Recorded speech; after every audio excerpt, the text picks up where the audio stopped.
Let's talk about goal setting for lifelong learning.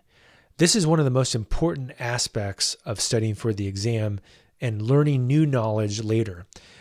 One of the things that is really hard to grasp sometimes about technology is that you have to have a quarterly plan and a yearly plan to figure out what it is you need to learn. This has happened to me for my entire career. I've been working in technology for over 20 years. And one of the lessons that I learned was that I had to set a daily goal, a weekly goal, a monthly goal, a quarterly goal, and a yearly goal to continue to learn the latest thing. And that's why I've been able to evolve from an audio engineer, a video engineer, an avid editor, to a software engineer, to a CTO, to a lecturer, to a machine learning expert, to an author. What I did was I set goals constantly, and I'm still setting goals constantly so that I know enough to be relevant in the next thing I'm doing. So that's one of the things I would recommend that you learn as part of a study for this Cloud Practitioner exam is how do you actually set up a quarterly and a yearly goal? So for example, let's say it's Q4. What are you going to achieve in Q4? I think achieving the Cloud Practitioner exam is a good start. But what about for the year? How about the AWS Solutions Architect certification? What about next year? What are you going to achieve? Maybe it's the Google Cloud Certified Architect certification. This constant plan of setting and achieving goals turns into a self-fulfilling prophecy. Another thing to talk about is what about your portfolio? In addition to setting these goals, how can you prove to people that you know how to do what you say you know how to do? Now, let's take an example of a carpenter or a painter or a musician.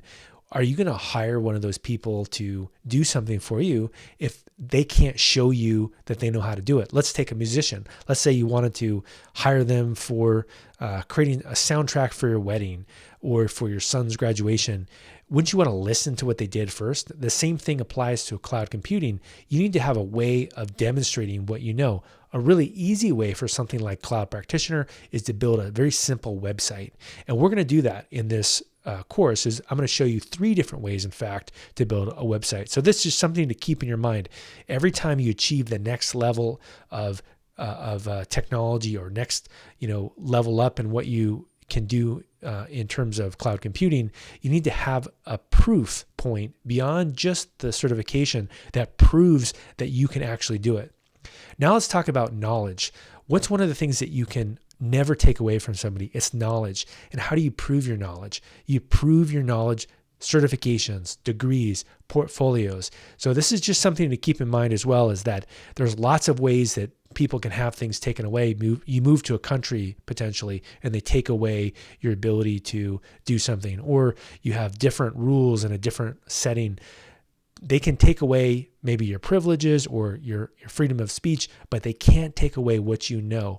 And this is what's so important about studying for certifications, is that it's a way of proving what you know, and it's something that somebody can never take away. And this is a really important concept that I think goes beyond even this course.